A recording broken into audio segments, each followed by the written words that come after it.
Sino ang susunod na miyembro ng Straw Hat Pirates? Sa pag-uumpisa nga ng kwento ng One Piece ay nabanggit ni Luffy na kakailanganin daw niya ng 10 miyembro sa pirate crew niya. At currently nga meron ng 9 na miyembro itong binuo niyang Straw Hat Pirates. Meaning isa na lang at matutupad na itong nabanggit ni Luffy. Ang isang ebidensya pa nga natin na isang miyembro na lang talaga ang kulang ng Straw Hat Pirates itong mirroring nila ng Blackbeard Pirates. Dahil nga sa currently meron ng 10 miyembro o 10 Titanic Captains itong si Blackbeard, sasakto nga itong mirroring na to para sa Straw Hat Pirates kung sakali man at magdagdag sila ng isa. Bali sa video nga na to kikilalanin natin kung sino nga ba possibly ang isang pirate crew na posibleng sumali pa sa Straw Hat Pirates. As well as tatalakayin na rin natin yung ibang mga candidates na pwedeng sumali sa pirate crew ni Luffy. Ngayon kung malinaw na game, umpisahan na natin itong topic natin.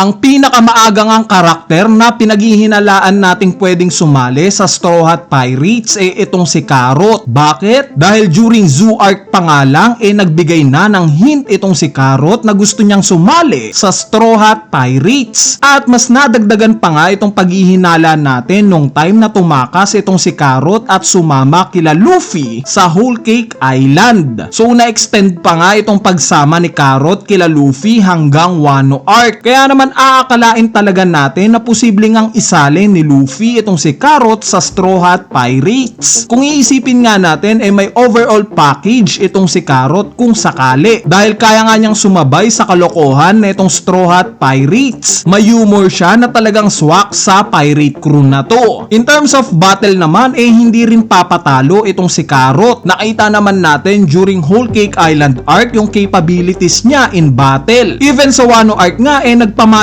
rin siya ng abilidad niya. Pero dahil nga sa nanatili itong sila Inuarashi at Nekomamushi sa Wano bilang mga damyo at vocal nilang sinabi na si Carrot ang papalit sa kanila para maging leader ng Mink Tribe, mukhang malabo na nga talaga na maging miyembro pa itong si Carrot ng Straw Hat Pirates. Speaking of malabo na talaga pwede nga nating ikonsidera dito si Yamato. Yes, during Wano arc nga sobrang hype ng topic patungkol sa posibleng pagsali ni Yamato sa Straw Hat Pirates. Pero later on nga namatay rin itong haka-haka na to. Since mas pinili nga ni Yamato na manatili na lang sa Wano para i-explore muna itong lugar na to. Though meron nga siyang pangako kay Luffy na maglalayag daw sila ng sabay once na matapos itong pag-i-explore niya sa Wano, I doubt na ibabalik pa siya ni Oda sa kwento. Maaaring susunod na nating makikita itong si Yamato sa mga huling part na netong One Piece. Naniniwala nga ako na sasama siya sa Final War.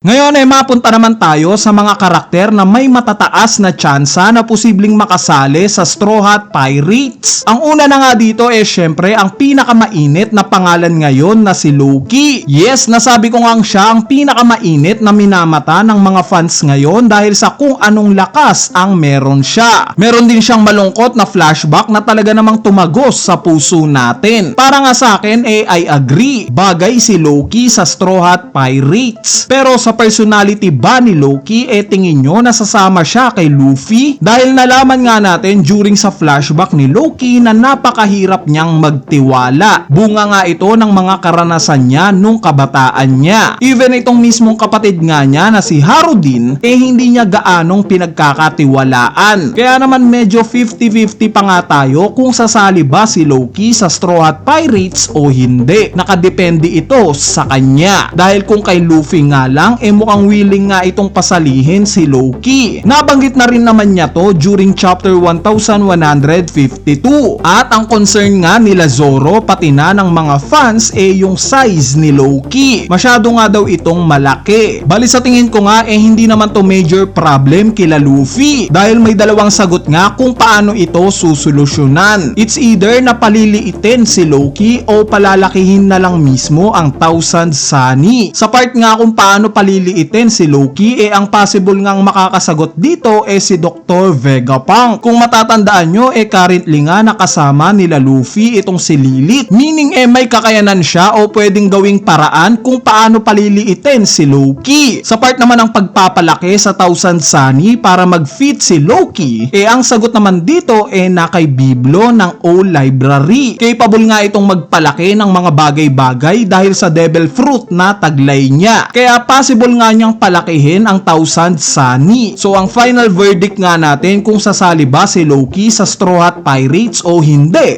si Loki nga mismo ang makakasagot sa tanong na to. Ang sumunod naman sa listahan natin itong si Colon. During nga sa pag-uumpisa na itong Elbaf arc nakitaan na kaagad natin ng similarity si Colon sa batang Luffy. Parehas nga silang kaibigan ni Shanks at parehas din natin silang unang nakita sa isang bar. Similar nga rin kay Luffy yung traits na itong si Colon. Matapang sa panlabas na anyo pero iyakin naman deep inside. Ang magiging siste nga sa pagsali ni Colon sa Straw Hat Pirates parang siya nga ang magiging apprentice dito. Kumbaga similar sa role nila Buggy at Shanks sa Roger Pirates o ng batang Blackbeard sa Whitebeard Pirates. Sila nga yung mga batang may potensyal na hindi gaanong pangbakbakan. Yes, good idea nga itong si Colon na sasali sa Straw Hat Pirates bilang apprentice. Pero para sa akin nga ang mas karapat dapat sa role na to itong si Jewelry Bonnie. Mas may potensyal nga ito in battle. At dalawang arc na nga rin siyang nakakasama na itong Straw Hat Pirates. Meaning yung posibilidad ng pagsali niya sa Straw Hat Pirates talaga namang may tsansa. Ang isang advantage pa nga ni Bonnie sa kung bakit pwede siyang sumama kila Luffy itong capability niyang gumamit ng Gear 5. Dahil nga sa kabisado na ni Luffy itong ganitong kakayanan, pwede ngang i-mentor ni Luffy itong si Bonnie alongside sa magiging paglalakbay nila. Ang downside lang siguro ng pagsali ni Bonnie sa Straw Hat Pirates yung wala siyang will o motivation na maging under kay Luffy. Dahil currently nga technically nabuo pa rin itong pirate crew niya na Bonnie Pirates. Plus kasama rin niya itong tatay niyang si Kuma. Malamang maiisip ni Bonnie na as long as kadikit nila ni Kuma itong si Luffy mas makaka-attract sila ng panganib. Kaya malamang sa malamang pagtapos na itong Elbaf arc kakalas na itong sila Kuma at Bonnie sa Straw Hat Pirates.